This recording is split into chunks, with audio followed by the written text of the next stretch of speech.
Hey Akil, good evening. Good evening. How are you doing? All I'm good? doing fine, thank you. How are you? Huh? I'm doing fine, thank you. How are you? All well, all well, all well. So thank you Archana, thank you Damika for joining in. So would you like to start off Akil today? Yeah, I'll start off. I'm just sharing across. So if you can Yes, give me yes, just one yes, second. yes. Yeah. Go ahead. So good evening everyone. Thank you for joining in this Startup Sunday. And we're getting into some secret sauces about a remote company. So Akil, Yes. whatever you like to start with.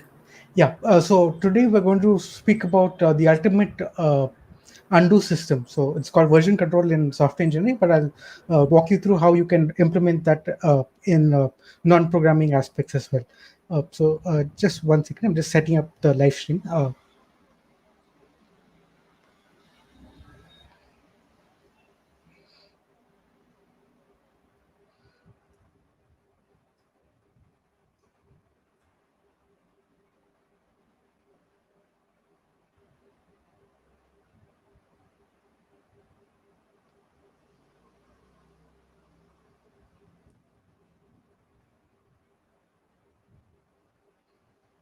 Yes, I'm just starting the presentation.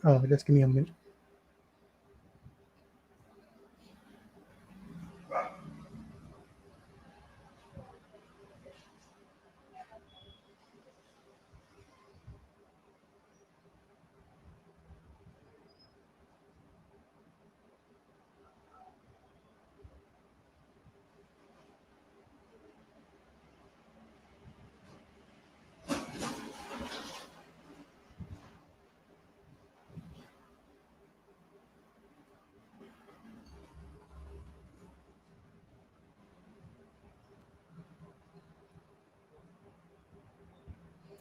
So first of all, thank you to the audience who have joined.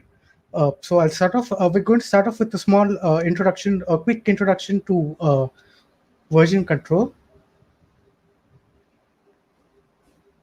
I'll just start my screen share. So I hope that everyone can see my screen. So I'll start off. So welcome to the 11th episode of Full Stack 2021, where we talk about version control.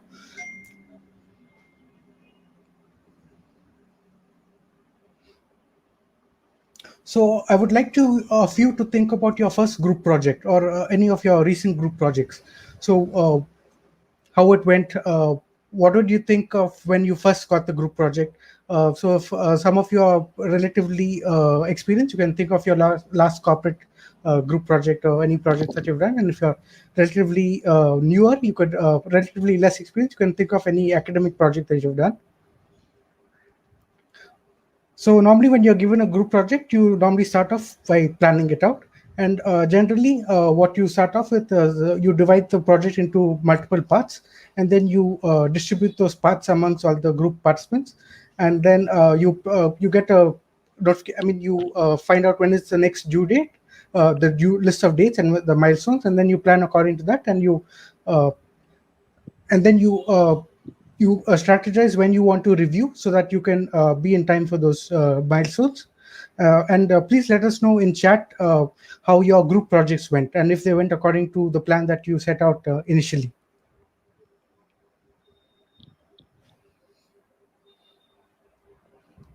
So in my experience, what happens is normally in a group project, say if there are 4 or 5 members, there'll be one person who does the majority of the work. There'll be one person who's the standout performer who does more than his fair share. And then there'll be normally, at least in my experience, there's at least 1 or 2 who are slackers who kind of either don't participate or because of their lack of experience, they don't contribute as much. So other people have to kind of do their share as well, and this causes a list of issues. So when you at the time of the milestone, you will have to keep on you'll have to update one second. You'll have to update your final submission, and suppose you don't have any version control, you'll have a normally you'll have a folder on someone's computer that will be called final, and then when someone submits their project, submits their part, you will update that, so you'll have a final project. And then suppose you find out some error, suppose someone reviews another person's part and find out, then again you'll have like a list of final projects over here. So you'll have a bunch of difficulties which will be outlined in the next slide.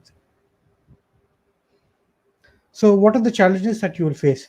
You can't easily keep track of versions. So as you saw on the last slide, you'll have final version, the extreme final version, etc.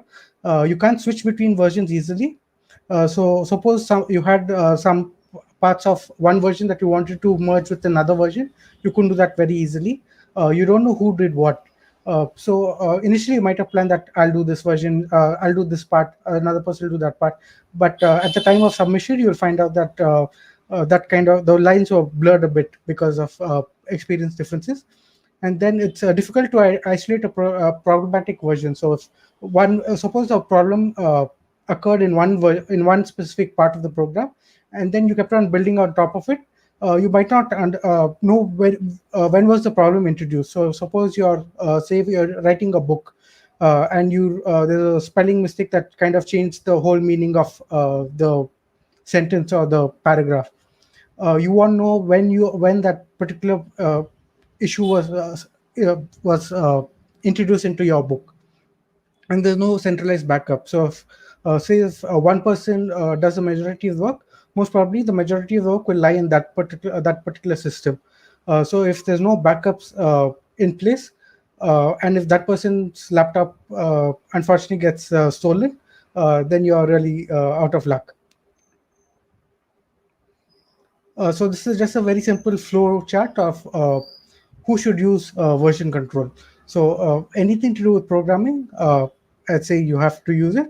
And then even for non-programming tasks, so like suppose you're writing a book or anything text-based, it's really useful or easy to use version control. So so if you're not doing programming, there's just very few commands that you need to learn, and you don't need to use commands. Now the GUI, that is graphic user interfaces, like program with buttons and stuff. So you just you can switch back and forth between versions. You can check out when a problem is introduced. You can go back to a particular version, make some changes, and then use that if suppose an issue occurs, etc.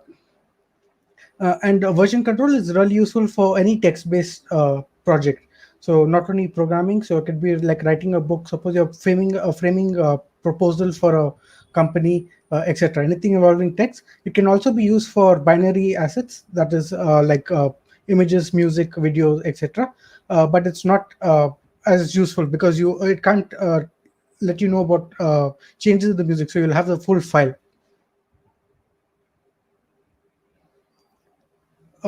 And now I think I'll continue the rest of the presentation, which will be slightly more focused towards developers after a small break.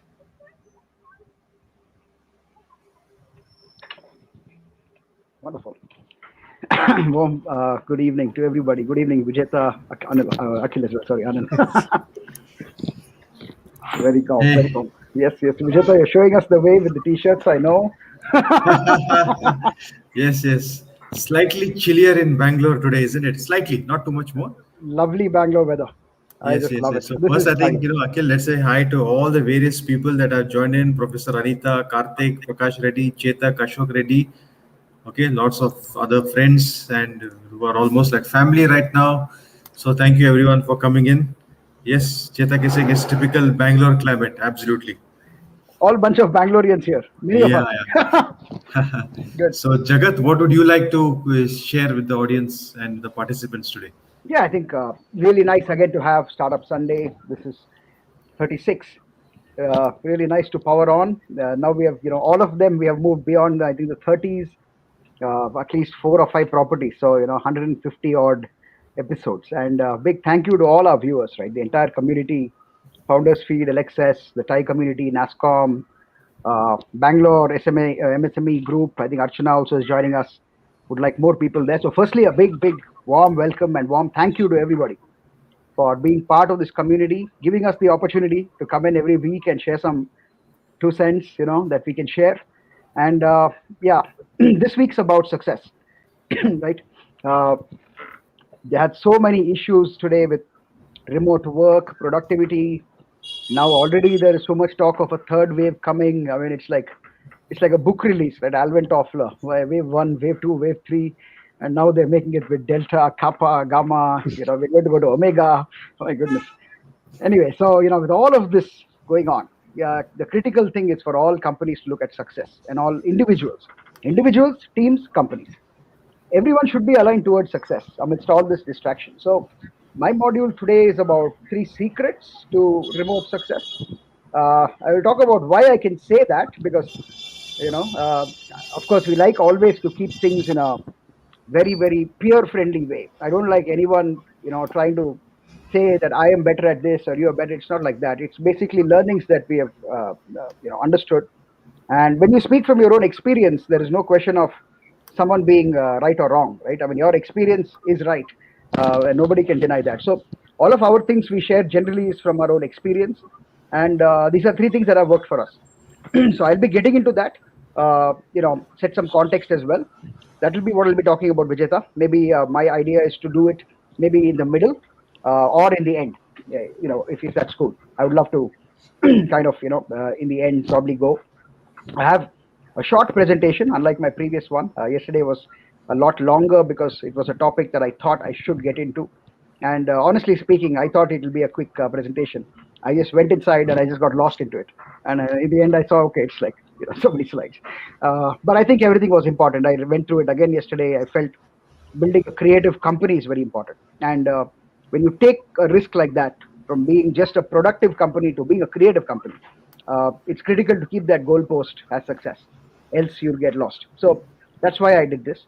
Happy to share. Chief, anything from you, your updates for a short Sure. So I have a few, and I'll keep it as simple as possible. I have somebody should also make things complex. We're always talking of making things simplified. Yeah, so I'll just quickly talk about, Jagat, we are in Bangalore and in India, and definitely the role of incubators, accelerators is something very important. I would also like to say that early stage startups must not ignore the AICs, the Atal Innovation Centers.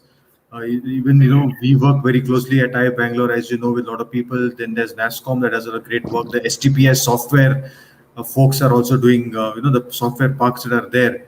They have many things, and if you see recently also that just now it's come in the newspapers as well, that there's an Atal Innovation Center that has been inaugurated by the STPI guys. And then there's also this IITB.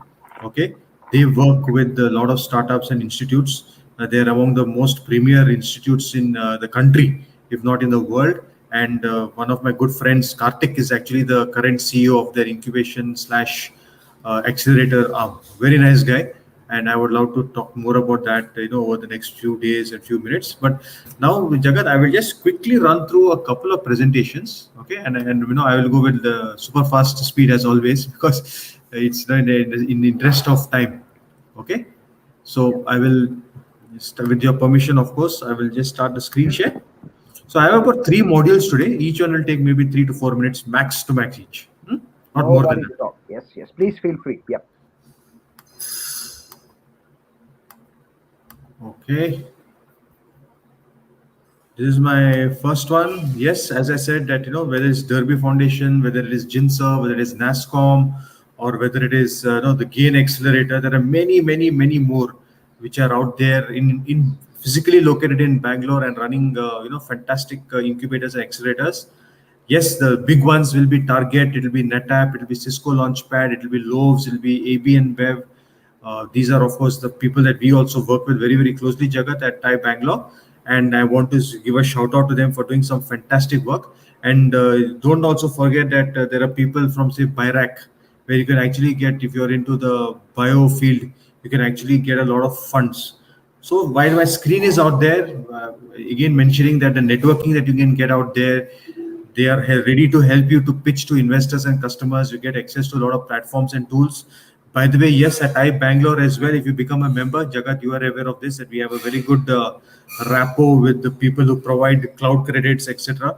So these are some of the advantages that you will have. All the demo days that keep happening are fantastic opportunities. Very good quality mentoring. Once again, at IIM Bangalore, Jagat, you have been part of these business mentoring sessions where exchange of viewpoints and notes are happening. You were also asking them, I remember in some of the previous sessions, that what can we do to grow? How can you take this, the fantastic video solutions that you have at Vidphone? How can we go to the next level, and how can we bring in more and more customers to understand the solutions and use it? So these are some of the things that accelerators and incubators, all the government-run programs that are there, the Atal Innovation Centers are there, STPI is there. Keep an eye out for these people. Very warm folks. Jagat, you have also interacted with Mahesh, who's from KTech, and the Cybersecurity Center of Excellence, which the Karnataka government is running. That is also something that is pretty useful. Yes, as I mentioned, you have Cisco Launchpad, you have SAP Startup Studio, you definitely have NASCOM, Derby Foundation, and not just about Karnataka. Yes, we must give a shout out to Kerala Startup Mission, T Hub. They're doing some amazing things. The Intel Startup Program, we collaborate and work with Intel, wonderful people. And must also say once again, NetApp, Loaves, Target, which is of course about retail. So these guys are doing amazing work, wonderful people who are running this. Not to forget Sarona Money, who's from Kmart, Australia, around retail tech. So take a screenshot, keep this in mind. This is just an overview. What, for example, if you're looking at, say, the Bosch DNA program, what will you get from them? What kind of support will you get from them across the time? And what kind of opportunities and benefits are there? For example, developing the go-to-market strategy, because you're going to be with Bosch, then the Bosch experts, the mentoring that you get, the channel partners access that you have for Bosch. Bosch obviously it means Germany, it will be Europe. It's very huge. Then run by Abe, the Love Innovation Labs, excellent bunch of people. Anything around home improvement, retail, good opportunities. They are always constantly looking to identify the best startups in machine learning, robotics, virtual reality, gaming. Cisco Launchpad, that is Shruti Kannan and her team, Nandini and Sentil and Shekhar, wonderful people. You'll be recently, if you guys do a Google search, you'll see that many of the Cisco Launchpad startups are in the forefront, fighting and giving a lot of support for the recent COVID pandemic response. They do a lot of good things. Obviously, you get a lot of opportunities, you get mentoring, you get the investor and industry connects. So I want to again stress, right, this, if you're in Bangalore, if you're in Karnataka and you have access to the demo days, to the websites, if you get an opportunity to come for all the various sessions that we at iBangalore also do with our partners, they're wonderful, warm people. Of course, hundreds and hundreds of startups apply for such programs, but then so what? Get to talk to them, okay? And very clearly, because Cisco has no interest in the ownership or disclosure of the startup's IP, it's really good. And yes, there are multiple ways and means in which you can discuss things with them. And we would encourage you, startup founders and entrepreneurs, to talk to the accelerators out here. Target, obviously, about retail tech. They're focusing around emerging startups which can be grown. And you'll also understand about retail, such a big industry, such a global industry. And Target is one of the leaders in this globally. So please, anything to do with retail tech, Target and the Loaves Innovation Labs are two of the finest accelerators that are there, not just in India, but in the globe. NetApp, most definitely anything to do with if you're working something on cloud and networking, etc., NetApp is the right place to be incubated at and accelerated at. And as I said, Internet of Things, big data, analytics, machine learning, data security, data management, all of these NetApp is a global leader. Can you work with them? Can you take advantage of the fantastic support that they provide? And yes, the mentoring that you get from the technology and business mentors out there, you can have access to the various NetApp learning modules, the training and industry net sites. Again, a global program, the SAP Startup Studio, doing fantastic work. I've been there physically and seen their setup multiple times. They really support the startups out there and they want to take them to the next level. So highly recommended. They keep opening up their cohorts, apply. And with this, Jagat, I'm going to stop with this presentation, and Akil and you can take to the next level. Thank you. Welcome. That was really insightful. Thank you. Warm welcome again, people joining us. I think some new people, Kishore as well. Welcome, Kishore. Would love to hear from you, what you do, and what brought you here. Very, very interesting. As Vijetha was saying, I think really, really nice. I've been a Time member, for a few months now, and I've also been part of NASCOM. So I must say that the relationship with TIE and NASCOM, I think the kind of effort that both of the organizations put in towards the startup ecosystem is phenomenal, and very few organizations like that, right? Institutions. There are many, I would say, fly by night. Sometimes they may come and go, but I think NASCOM and TIE are two of the probably the oldest kind of organizations. So really wonderful, and hats off to you guys for what you do. Uh, Akhil, would you want to move with version management? I think it is Sure. very interesting topic, and I'm sure some of the audience, people in computer science, probably have a closer understanding of version Yeah. control and why it's important. For us, of course, at the company, it's been probably 8 9 years since we have fairly strict process. I think even when Akhil came in, uh, even though we may not start with directly Git version control, we have some way of making sure that each version is different and the importance of each version. And that happens when you make some errors. I must say, from experience as well, in my early days, early 2010, 11, 12, I have made some errors, costly errors in my life, where we pushed out an update and then it's not as good as we thought it should be, and the client asked us to revert, and we were really struggling. So these kind of situations, we kind of like to make only once, the mistakes. So really important. Over to you, Akhil, and let's Sure. kind of get to the meat. Yeah.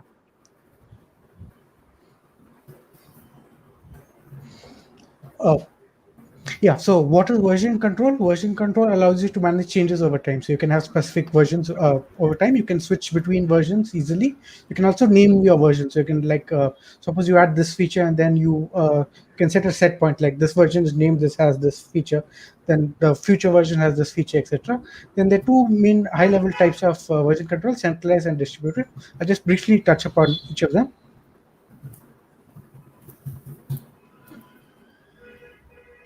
So centralized version control. In centralized version control, you have a shared server, one single server, which basically contains the source of truth. So that contains the latest code. So each client has also a copy of all the files. They can make changes to their local copy, and then they push the changes directly to the shared server, and then the shared server will again push all those changes that it gets from any of the client to all the other clients connected to it. And then distributed version control, which is the more popular system. It's a peer-to-peer system in which consists of a bunch of nodes. So each person is considered a node in the system, and then all of you have a full repository, and then all of you have your own working copy, which is basically a local files. You can make changes, and then you push those changes. Once you push those changes, anyone else can pull those changes. So it works on a push and pull model. Now we'll talk about the most popular version control system, Git. So Git is a distributed version control, and you can use it without typing in any command. So there are multiple Git GUIs, as we call them, graphical user interfaces. You can install it from this site. And if you just type Git GUI in Google, you'll get at least 10, 20 odd Git GUI interfaces. So you don't need to be a programmer to use it. You can use it for anything text-based. So, example, writing an essay, writing books. You can have multiple versions of your books. So suppose you have multiple storylines that you're not certain for. I'll explain that use case in a few slides. So I'll just talk about about a few of the very basic commands. So init is basically to create a local Git repository on your system. Clone is to copy a copy a repository. So all the files and folders combined is called a repository. So if another person has their repository, you can copy it by using the clone command. Now. So I'll get slightly technical for a minute. So this is a tree. It basically has one root. So I'm ignoring all the trees with multiple roots like a banyan tree, etc. It has one root. It has multiple branches, and then it has leaves. So branches have leaves. In software engineering, the trees are inverse. So the root is at the top, and then from one root you have multiple branches, and then you have leaves. So Git works similarly.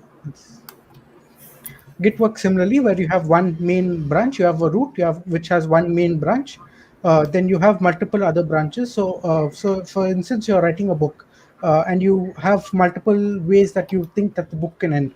So you have one way that is your current progress, and then you can have multiple. You can create multiple branches. So for say, suppose in one place, in one version of the book, the good guy dies, and the other version of the book, the villain dies. You can have two branches, and then you can work on both, and then once you select whichever branch whichever version you think of as the final version, you can then merge those changes into the one branch, and then finally you can publish out your changes. Suppose you want to pick and choose changes, you can go back to any version, copy those changes, and then continue onwards.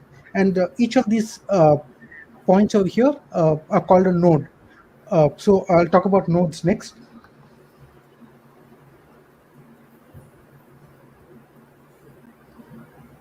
So Git has three branches. So you have a working directory, which is your local changes. You have your index, which is your current local stuff, which is going to be published. And then you have your head, which is your which points to the last commit you made. So Git has a bunch of commits. So you any changes that you make, you put them into a commit, and then a bunch of commits make a branch, and then you can have multiple branches.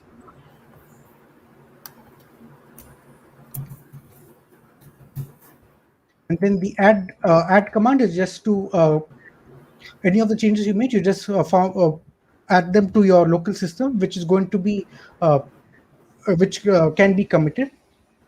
And then the commit command is to actually create the commit. You can provide a message. So like if you build a new, like suppose you have a book and you want your you can name your commit as the chapter name, for instance. And then push is to make your commit public to everyone else, so they can pull your changes. And then pull is to fetch the changes from other remote nodes. And then branching. So I spoke about this, but just to go a little deeper. So instance, for a book, if you have multiple versions, you can have like one version where the good guy dies, the one version where the bad guy dies, etc. You can have multiple branches for each of those versions, and then suppose you can spawn off multiple branches, and then you can test out each of those particular features, and then whenever you like a specific version, you can then merge that back into the main branch. So you have so in software development, the way it works is you have one branch which we call master or main, which is normally generally you can name it anything you want, but normally it's called master or main, where it has all the working code, which doesn't have as much as possible any bugs, etc. Then if you want to build out a new feature, you create a branch, build out that feature. Once it's stable and it works, you merge that back into the branch, into the main branch. Similarly, so if you're writing a proposal, for instance, if you're a non-programmer, if you're a startup founder and you're writing a proposal, so if you have multiple companies, if you're launching your proposal to multiple companies, you can have like a base proposal on the main branch. Then if you're targeting a proposal to a specific company, you can create a branch, write those specific changes, and then you can either just send out that particular version, or you can if those changes can be applied to more companies, you can merge that back and then continue building out your proposal. So this has been a short intro to version control. I'll be happy to take any questions.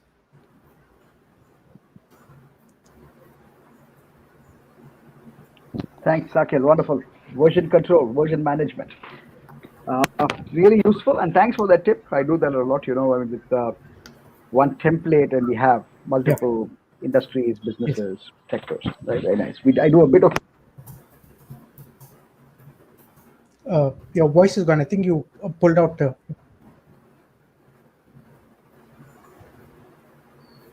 Can't hear. Am I audible? Yeah, now you can. Yes. I'm sorry. Checking again. Yeah, audible. Yes. All right. No, I said wonderful. Yes, and warm welcome to all the viewers who have joined us. Ashok, Chetak, Gokul Srinivas, really nice. I think, is that Gokul from Minion Labs? Vijetha, you think that's Gokul from Minion? Yeah, that'll be Gokul from Minion Labs itself. Say, Rockstar, fantastic young man doing amazing work. Very nice. I see a lot of updates. And kudos to the team. Hi, Vipul, Surya. Vipul, really wonderful. Yes, the community is addictive to us. We feeling is mutual. And Shekhar Chaturvedi, welcome to everybody. Really nice to, we really appreciate that you can spend a few minutes with us on Sunday. Very, nice of you to spend some time. Thanks, Akil. I think it's now 6:35. Yeah, there's I'm also happy. there's also the launch that we spoke about. So many launches. Which one are we talking Yeah, about? the Virgin space launch. Yes, that was something that we thought about. I'm a big Richard Branson fan, and I'm just so excited. I'm so happy that he's actually heading out. I think it's delayed by a couple of hours, unfortunately. That's the news I saw because of some weather issues, and really, I wanted to stream the live stream here, and I'm just really excited. I hope he makes it safe. Most important, the world needs Richard Branson more than anybody else. I think he's a breakthrough entrepreneur, and I'm just such a big fan, right? So, and I'm really worried about his life. I just hope that everything goes well. God and everyone, because he was in this way ahead of everybody else. So people must understand. Today space exploration, Jeff Bezos and Musk have made it theirs, but let me tell you, Virgin Galactic was there 20 years back or something like that. He is the pioneer in space. And, of course, sometimes when you have more money, you can get yourself more famous. But I think, again, what Sir Branson is doing is that money does not solve everything, right? You need to really do what you do. And I think he's beaten all of them. It's amazing for me. And I'm really excited. And so that's why I thought we'd do it. But looks like you can just check on YouTube, Akil, once if you don't mind. I think the launch last I saw was 2 hours delayed because of, I just heard it was 2 hours delayed, and I immediately thought, God, I think the weather should be an issue. And that's what it was. I think it's the weather. So what do we do? But I'd suggest everyone, if you can catch the live stream, we should. It's a lot of work to go to space. And, let's just at least watch and support in our small way, right? I think it's really wonderful. Would love to have a lot of our people, on raise hand as well. Just you can come in, say hi to the community. Vijetha, I'm sure, is there. I'd love to hear you guys, other audience as well. So it's enabled now, the raise hand feature. Please feel free to, just come in, and we'd love to hear from you guys as well. Vijetha, I think any module from you, if you want to kind of Yes. some notes, and then I can I get just into start off mine. immediately. I just start off Awesome, immediately. As always, it will be crisp, fast, no time wasting. Okay, this is something that it will be quickly talking about some of the opportunities that we are, there's what are the events and some of the big things that are happening. Okay. So we are having the Industrial IoT Day on 7th August, which is hosted by TIE Bangalore and IoT Forum, and quite a few other enterprise partners and startups will be showcased. Okay, that's happening on the 7th of August. If some of you would have seen the one that we did yesterday, the capacity building workshop, where we had several startups, Derby Foundation, Sayadri College of Engineering. There was information about the IoT Forum as well as the IoT hardware landscape, EV landscape. So this will be focused on industrial IoT. Obviously, a lot of enterprises will be there, and we would encourage everyone to, again, free, nothing you have to pay, nothing to be part of this virtual interaction. Come in. Then we're doing something on a quite an important topic on 22nd. We'll be doing this on climate change and its impact on agri-tech enterprises and what are the adaptation options. Again, we are doing this with our partners, with Caspian. Just to understand that Caspian is one of the top venture debt companies in the country. They're pretty doing a lot. Also, I would love to invite all you wonderful startups. Vipul is here, and then Gokul is also here. Chetak is here. If anyone would like to contribute some blogs around innovation, about startups and any other topic, we at TIE Bangalore, we are happy to do that. We have this very huge industry entrepreneur TIE Bangalore group, which has got more than 15,000 people. So again, we are encouraging you all want to share something, please go ahead and share it. This is your community, build it. Okay, use it. And of course, I am there on Vijetha Shastry. We are doing this on 17th. Jagat, would love to have everyone coming in here because we are going to be partnering along with the AWS team, because they are very focused on the edtech aspects. And TIE Bangalore has a special interest group also. Our charter member, Shrikant Iyer, who's a co-founder and CEO of HomeLane, will be in conversation with Baiju, the founder and CEO of Baiju's itself. All right. So this is something that would be of interest, I'm sure, to many founders, entrepreneurs, investors, enablers. Please remember that all these gentlemen are also influential. They are angel investors they wear multiple hats. So please come in. We will enable a lot of networking and immersive conversations. Everyone is welcome. And this is something that the Young Entrepreneur Program. In fact, Gokul had a few weeks back, because he's part of the Cisco Launchpad cohort. Gokul had spoken to these students as well. And on the 24th, we're going to be having a grand finale of this upcoming batch. And as you can see the names here, some of the top entrepreneurs, enterprise leaders, and we'll have Anjali from Waterbridge Ventures. We have Ragini from Caspen Impact, of course, and then we have Saswati from Mauser. Then we have Santosh from Do.ai. All of them are charter members, and they're also fantastic contributors and resources for entrepreneurs and young entrepreneurs, students to interact with. Open house, usually these guys will do a phenomenal presentation, okay? Lots of energy, and it will be pretty enjoyable and a great learning experience. So 24th of July, 4:30 p.m., we are inviting all of you guys to come over for that TYE, that stands for the Thai Young Entrepreneurs Grand Finale as well. So Jagat, this part is also done, and I am going to stop screen share, and over to you guys. Thank you. Wonderful. Wonderful. Thanks again. I think really, really nice people as well. Nice to see Santosh as well from Dio. I see Santosh joining in. Welcome, Santosh. Really nice to have you with us as well. Very nice. And again, open invitation, guys. We would love to have you guys with us. Share some notes. We want to learn as well, right? Let's be a little selfish here. 5 minutes. One of you guys come, drop some knowledge bombs on us. I think we are also extremely happy. So really nice insights again. And anything else from Vijetha, from Akil? Any final notes before I kind of go in? Hi, Surya. Very glad to have you with us. Feel free to join in. I don't know why I'm asking guys to join in. As the last thing, if no one comes in, we're gonna disable the raise hand feature. Anyway, wonderful. Because I think it's really exciting, right? I mean, you have so many founders here, and everyone's like raging with what they want to do this week. So are we. So really, really excited, right? I believe in the power of association. I think it has a great value in life and the world, right?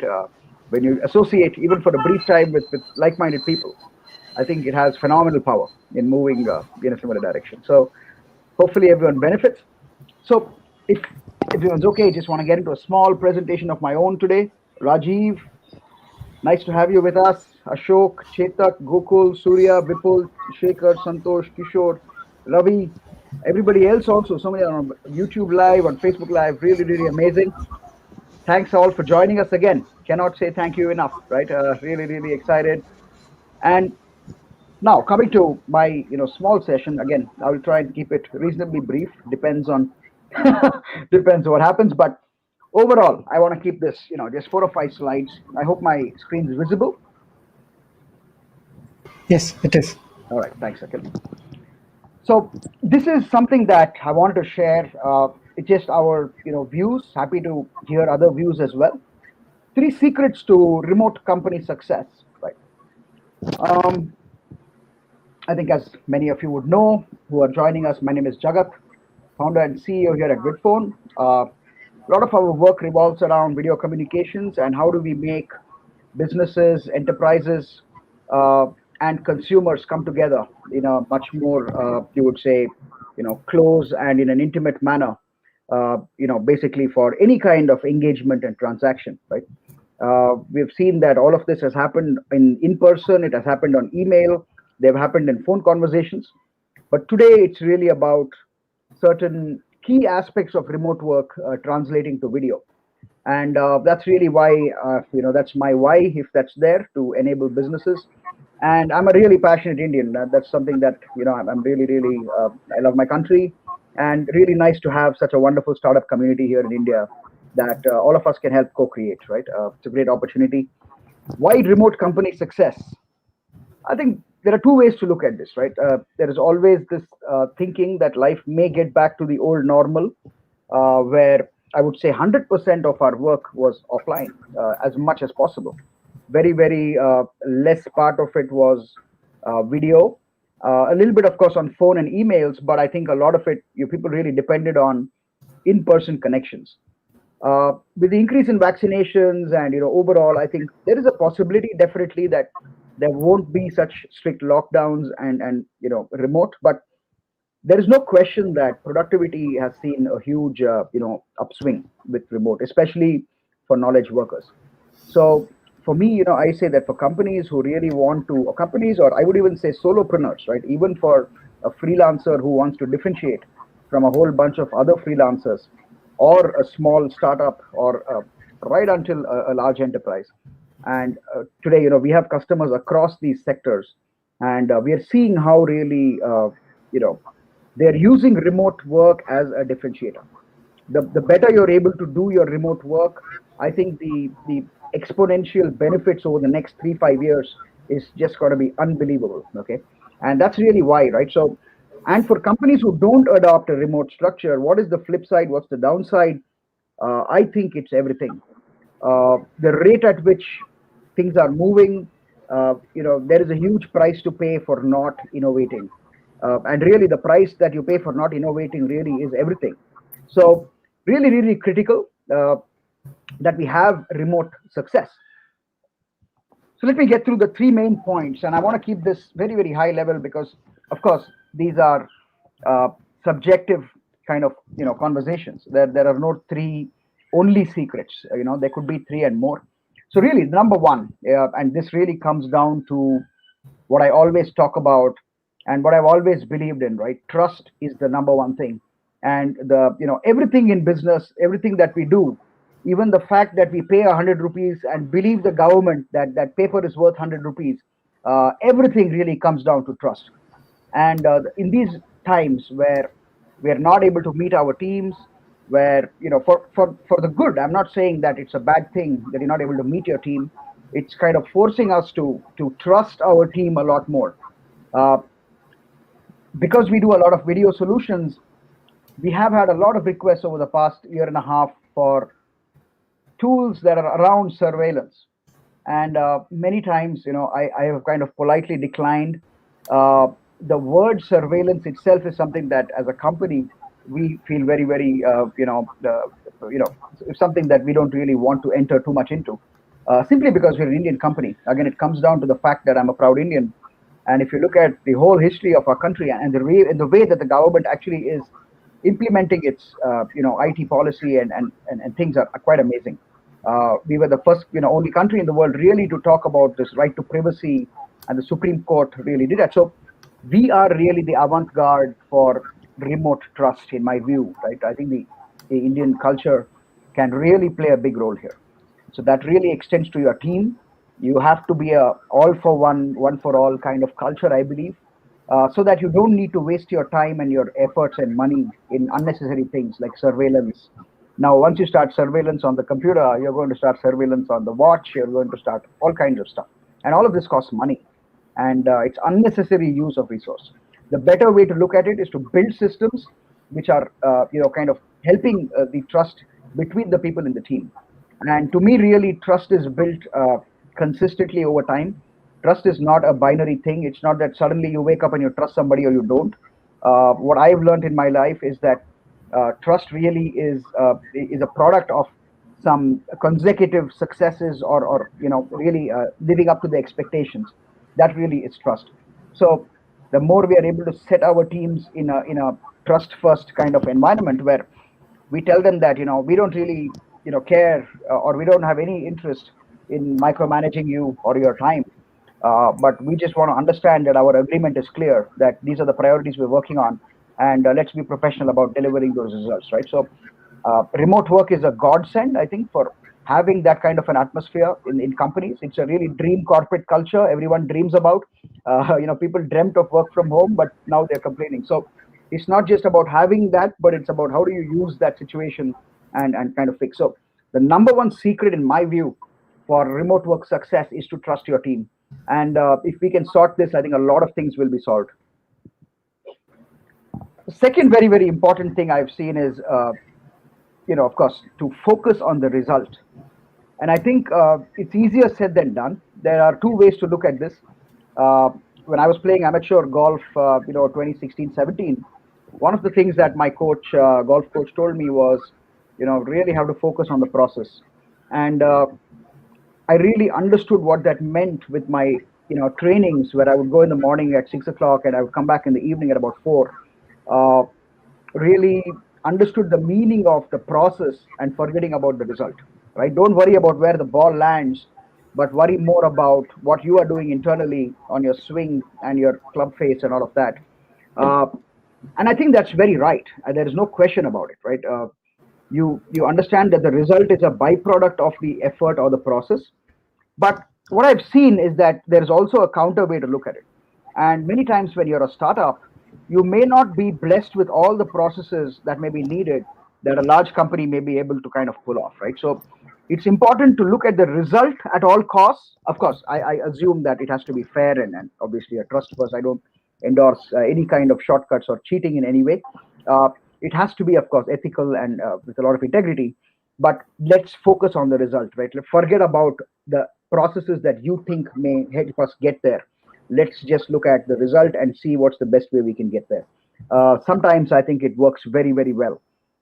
Just want to take an example. I was watching a documentary of the Israel, the Mossad, and one of the most amazing things I heard was that how the Mossad decides how to go on an operation is pretty much who has the craziest idea on the table, right? And the person who has the craziest idea on the table, most probably they will go with that kind of an idea.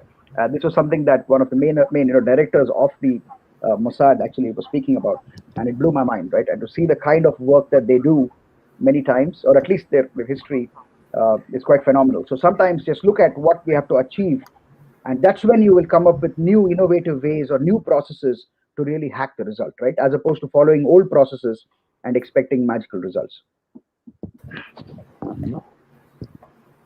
This cannot be more emphasized. This is really the third big secret.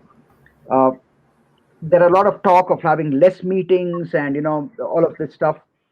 There is a lot of talk in YouTube going on about Bezos's 2 pizza meal and rule and all of this stuff. In my view, I think when you are at a level of Jeff Bezos, when you have X number of senior vice presidents and people like Andy Jassy, everyone working with you, you can probably implement more of a less communication system. And of course, that also when you are going to office full time. Today, I'm sure he would not endorse that in a remote culture. It would be very, very difficult to be able to run the company, I'm sure. So make communication a priority today. And by communication, again, I want to talk about varieties of communication. That's very, very important.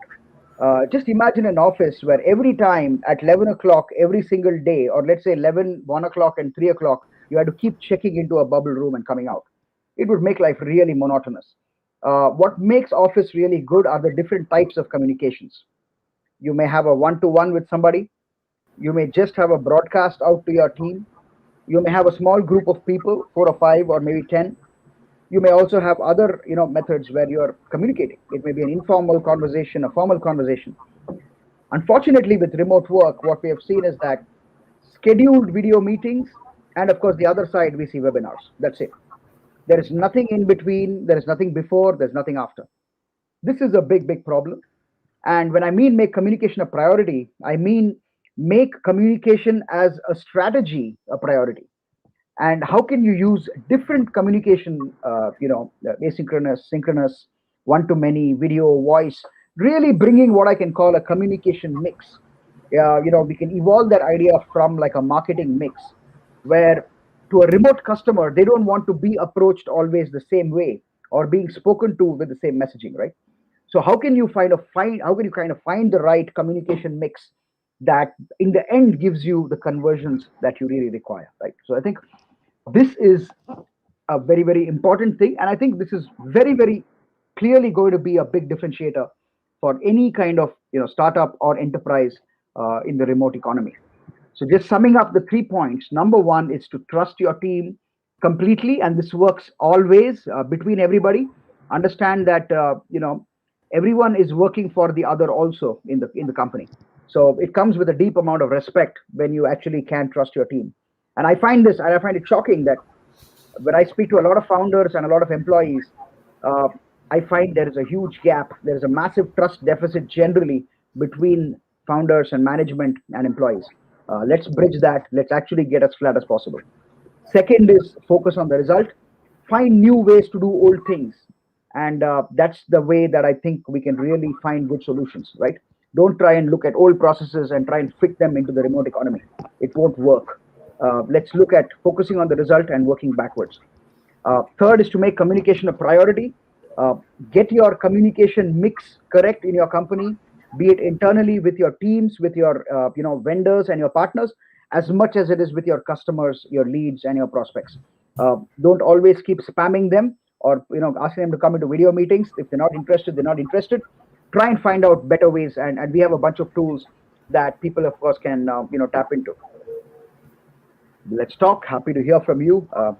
Really excited to hear from everybody and to build out this wonderful remote economy together.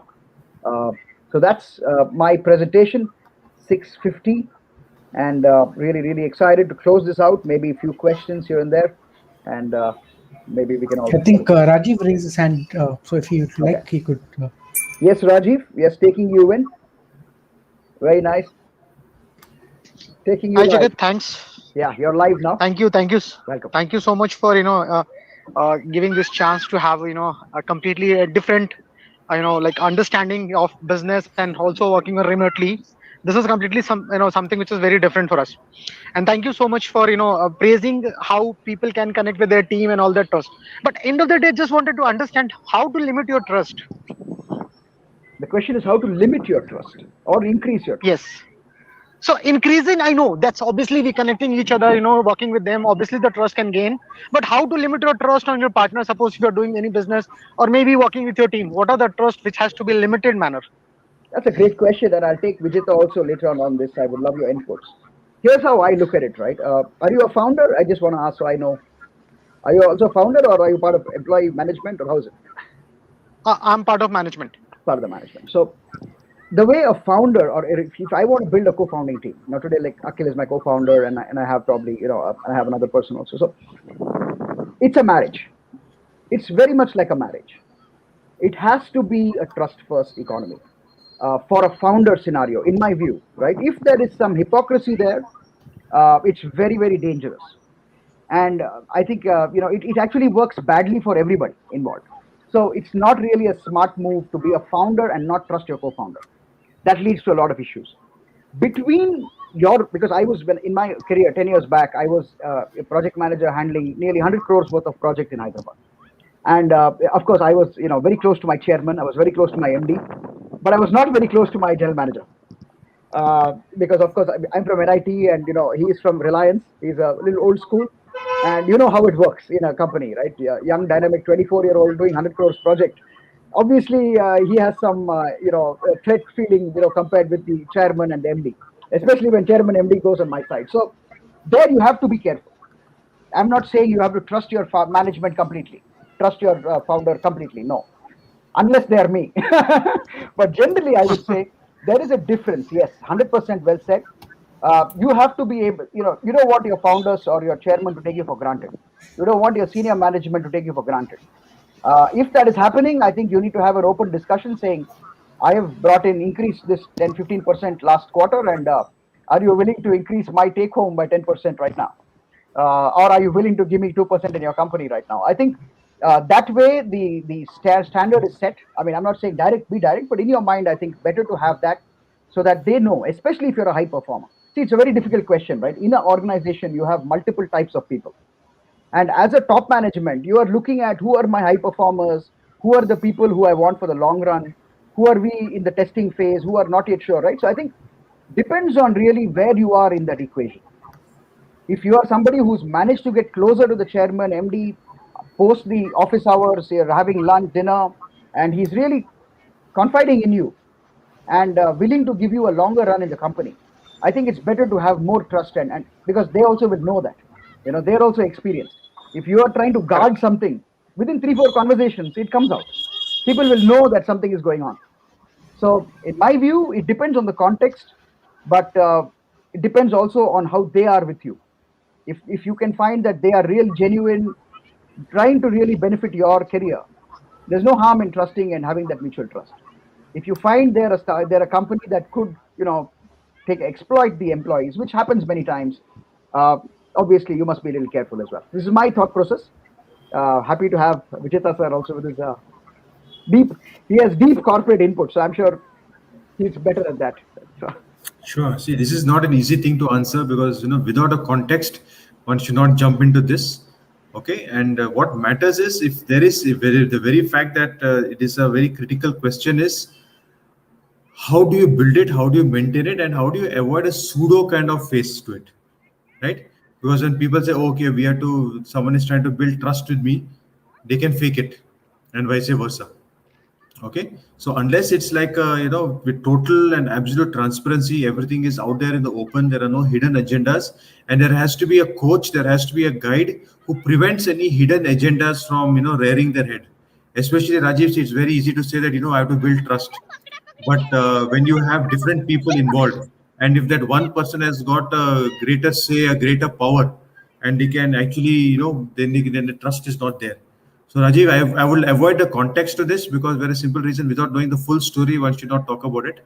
Okay, but it's an important one, and it's built over long time. Okay, that's one more thing I want to say. It's not over one cup of coffee and you say, or a video call or something. It takes a very long time. Stands the test of time, and things can go very dramatically wrong. And you need a coach to be with you. Yeah, if you're a large organization, you need someone who's not as a judge, but as someone who can play the balancing act. Okay, otherwise things will go very dramatically wrong, and I've seen too many disasters happening. Very honestly. Thank you so much. Hope that kind of helped a little bit, Rajiv. I don't know. Yes.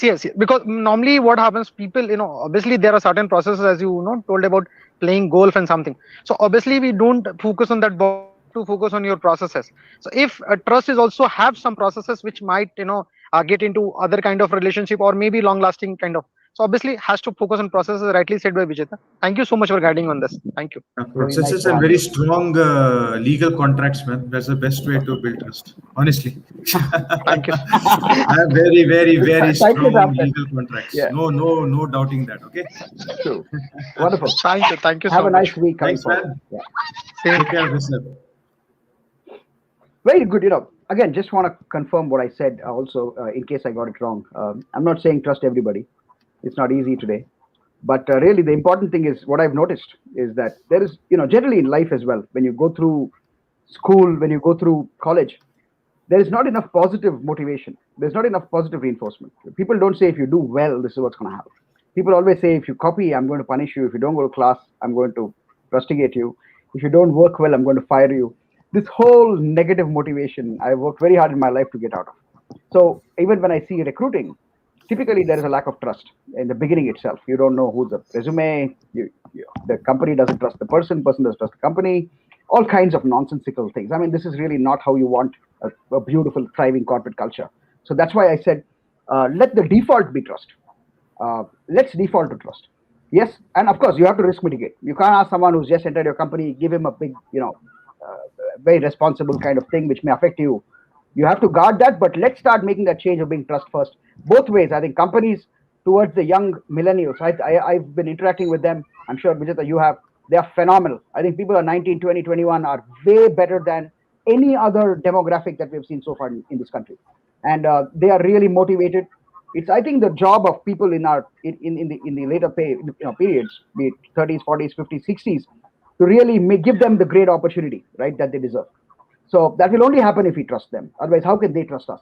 So let's change that default. I think it's a Western idea. The whole concept's bringing in, employee background check, verification. It's like you're hiring into prison. Let's not do that. This is a workspace. It's not what, in the words of Devdutt Patnaik, I like sometimes what he says. He says, also he makes this of between Ranabhumi and Rangabhumi. In my company, for example, and the whole corporate world today has become a Ranabhumi. It has become a battlefield. It's not meant to be that way. Let's not make it that way. Let it be a Rangabhumi. Let it be a playground instead. And I think that'll only happen if we have positive kind of vibes. This is, of course, my 2 cents. Let's see. That's the kind of corporate culture we like to build. It is utopian, a little bit idealistic, but might as well try, right? Really nice. Thanks a lot, Rajiv. Really enjoyed your question there. Jagat, there's a question that's coming from Surya. Like how does lead generation work in remote working scenario with almost no physical events and networking? Yeah, absolutely. It's a dream, and it's beautiful for us. Let me tell you, even before COVID, my entire angel investment round, we had 10 angel investors. I only met 2 of them. The 8 others, and all of them are very, very senior executives, Surya. And we closed that deal also completely on video, on remote. I closed enterprise customers in France completely on video. We have not met anyone. So it's a question of the process. That's what, of course, Vidphone as a platform, we focus on this very question that you have addressed. The short answer to that is subscribe, but the long answer to that is, of course, have the required knowledge and then have the execution to handle the funnel, right? So how do you drive new people into your ecosystem? How do you give them value? How do you build trust? And then how do you give them added value for which there will be a small fee that they will have to pay? That's pretty much the process.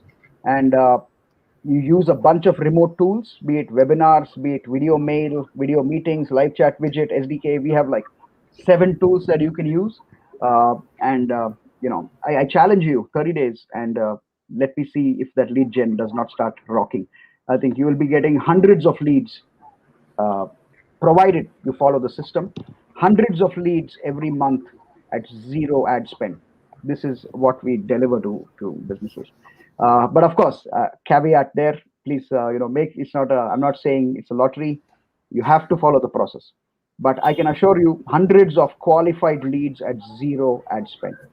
And yeah, it's a bit of work, Surya. Really important question these days. It's a secret sauce. Everybody wants to do it, but nobody really has figured out the process. We have a very good template you can actually follow, and happy to connect with you this week and take it up. Thanks, everybody. It's been really wonderful again on a Sunday. Best way to close the week. I think Saturday we have a nice session. Sunday we have a very nice. Thanks, Surya. Yeah, please check it out. Feel free to schedule a call with me anytime you want, a one-on-one consultation call. I'm happy to get on 20 minutes and run through your business, right? I think everything is contextual. So let's kind of quickly understand. Within about 10 minutes, we will kind of understand what you need to do. And really, really excited. You can schedule a time with me there on my link. Really excited to hear about you. Shekhar, thanks a lot, Shekhar. Really appreciate people like you joining us. Would love to have you sometime on Raise Hand. Would love to know what you do as well. Thanks, Rajiv. Want to thank all the viewers. Ashok, Chetak, Santosh, really amazing. Chandni as well. All of you guys make our community, give us a lot of motivation to come in and share these thoughts, right? I really enjoy this. Akil, Vijetha, parting words from you. Yeah, sure. I mean, if Surya, you'd like to come online and say hi, because you are the expert on networking, huge physical events, etc. But now suddenly everything is gone virtual. So happy to kind of have a discussion with you on that, because as you know, we all converted, right? We all became remote first. It's all virtual. It's all webinar modes and no face-to-face meetings. But it's possible if you can still give rich content, if you can still give context, it's possible. But a lot of IoT hardware and those kind of companies are struggling. I'll be very honest. And so that's a challenge. So once you finish, I just want to finish. So I want to mention one point that struck me when you were talking. Yeah, go ahead, Jagat. Go ahead. Yeah. No, I think let's break this down, right? So I don't want to keep it like, oh, subscribe to the product and stuff like that. It's not me. Let me give you the secret right now. Just take down these 4 words, right? It's called CTPM. This is it. And this is basically the formula for remote work. You generate content. The C is for content. The number one thing is your content. If you look at Vidphone now, we've generated, along with, of course, Vijetha's wonderful support of the community, support of Akil also has done great work. We get hundreds and hundreds of people who sign up to our platform free of cost. Hundreds. We do no ad spends. If you see the source of all of that, it is content. We come in week after week. We learn things. We're sharing things.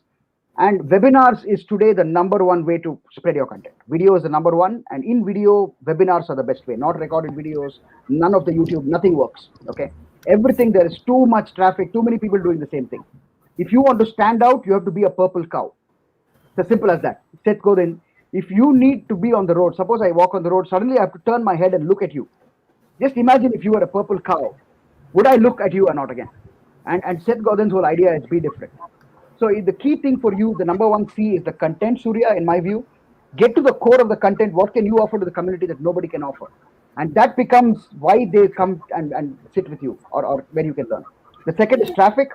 Have your channels in place, drive traffic. The third is pre-sell, which is very important, pre-selling, pre-framing. We don't do the offline sales model of, keeping on talking to the customer and following up that way. No, it's more of a pull model. You add more value. If they have not bought in, you add more value. And that's really the approach to go. Not to keep that value straight and keep pushing them. No. Yeah, Blue Ocean is, I would say, more on the product side. And also, but this is, I'm talking in terms of how people are coming to remote work. How are they, there are 5 other webinars, 5 other things that I can do right now. Why would people come to a particular thing? So no great answer, no magic answer, but yeah, CTPM is a high, and M is the monetize. So the last stage is the monetization. In physical sales, we saw that typically the monetization happened in the beginning. The salespeople went and closed the deal and then took it to support. And then there would be, the kind of relationship. In the remote world, we have seen, because, and why that is there is very clear. All of this is demand and supply. Today, when you see the internet, the supply is flooded. Just like anybody else, there are 10 other people. In the offline world, in my small world, there were only 1 or 2 vendors. So it was a demand, it was a market of scarcity. This is a market of abundance. So hence the difference. So really, CTPM, that's why in this abundance market, there is no reason for people to pay you in the beginning, because there is no scarcity. So you build the value first. C, T, and P are all value giving. And then but the beauty here is that once you have built that relationship, the churn rate is a lot lower. People who pay you after a lot of value are more likely to be with you for a longer time than people who have paid in the beginning and had a bad experience. So in my view, that's a big shift in the remote world. Give value first, let them try, and it reflects in our products as well. All of SaaS is freemium. All of SaaS is use our product, try it, use it fully, get the value. To get added value, here's a small fee. That I think is going to happen all through. We are seeing a complete democratization of SaaS. So even events today, virtual events, Vaibhav from Hubilo or Airmeet guys, all of them, right? The focus is, you don't need to spend 3 lakhs, 10 lakhs on a physical event. You can do it online at fraction of the cost and continue. So, and that's a big serviceization, if you can call it, is a big thing. So let's look at more values. So that's my 2 cents. Happy to connect more, Surya. Really, really nice. Got us thinking. Blue Ocean strategy. Oh, yes. What's beyond the blue ocean is the next. Now, next, the problem is everyone's in the blue ocean now. So what happens? Again, it's red. Again, run. But yeah, ideas get stale very fast in technology. And that's something I've learned the hard way. The idea you thought is good today is outdated 6 months from now. So, the whole idea is to be in new spaces as much as possible, but maintain that common thread that your business is running on. We were talking with Vijetha as well, right? So sometimes Twitter, Facebook pages, we're not seeing the kind of results that we used to see. So what do? We need to move to new platforms, and we need to get to new audiences. That's really the only way. Innovation is the only answer. So thank you. Thanks a lot. Yeah. And also, we can learn from how our man is doing. Chetak is, of course, a trainer, and he does training for this various cyber security and etc. with corporates and small companies. Everything is done remotely. They trust that he will put up a good program, etc., that he will have the right content, that whoever comes there will be, well prepared and those kind of things. Also, if you see, Jagat, how are yoga teachers, how are music teachers, how they are adopting to the technology, even though they might have never used much of it previously. So it's possible that you have to understand that this is the new world, and accordingly you have to make your plans. You have to, you should have a growth mindset that I want to learn, and it can be done, Surya. Nothing is impossible, but it's not easy. Okay, I mean, it's all easy to give this gyan. It's difficult. It is tough. Not everyone is keen on getting into these kind of things. Plus the blue ocean strategy, right? Find customers whom you never thought could be your customers. Find markets that do not really exist and where there's not too much of competition. Okay, that blue ocean strategy thinking is very critical to grow. Yeah, it's very difficult again to to contemplate how look at the way people are losing money right now. Okay, companies after companies are shutting down. They're spending on ad spends, which only makes the ad wherever it is, whichever platform they spend on is making money. Okay, so now just think that hotels will say like, oh man, dude, you're giving all these ideas to people, and hotels employ millions, airlines employ millions, and suddenly everything is gone remote. So it's very difficult to say what is right, what is wrong, what is going to stay, etc., etc. Okay, so one has to be a little bit thinking about that also, like Only which thinking industry. about that. Yeah. See, the only thing businesses should be thinking about is how can I now dominate remote? What else can they think? What else are they thinking about? Yeah. So that's what we tell people. Think only about this, because this is your differentiator. This is a great chance. Thanks, Chetak. To be honest, I didn't come up with it. It's an old thing I learned, affiliate marketing days, 2005-06, and it's stuck with me. It's very, very important to me. So now we have a chance to actually give an execution-based product to people. Before, this was a concept. Today we are able to translate it actually into a product. So you can go create that traffic, create content, build traffic, pre-sell and monetize through one platform. And that's why we are excited about this, right? Traffic, Surya, it's traffic, web traffic. Yeah. So happy, I'll cover this more in detail. I'm happy to do this, really share whatever little I know with the community. Maybe next week, right? Would love to do that. Hundreds and hundreds of leads, right? I'm not joking. Yeah. So really nice. Thanks so much, guys. We've gone over time. We generally don't do this on Sundays. Thank you. Look forward. Really, really appreciate. Thanks, Vijetha. Really, as usual, all wonderful insights and such huge partners, right? Let's understand that these are not small companies. These are institutions, right? All the companies that Vijetha was talking about, be it a Target, be it a Loaves, be it NetApp, these are institutions. They're not just companies. So my request is that, everyone, try and collaborate with the larger companies and benefit as much also as possible. Thanks, Akil, for your great insights on version control. Thank you. I learned a bit as well. And thanks to the audience, most importantly. Have a wonderful Sunday, everybody, and have a great week, right? Thanks for giving us the opportunity to share some notes. Yeah, thank you. Thank you. Bye. Bye. Bye, everyone. Thank you very much. Thank you. Bye.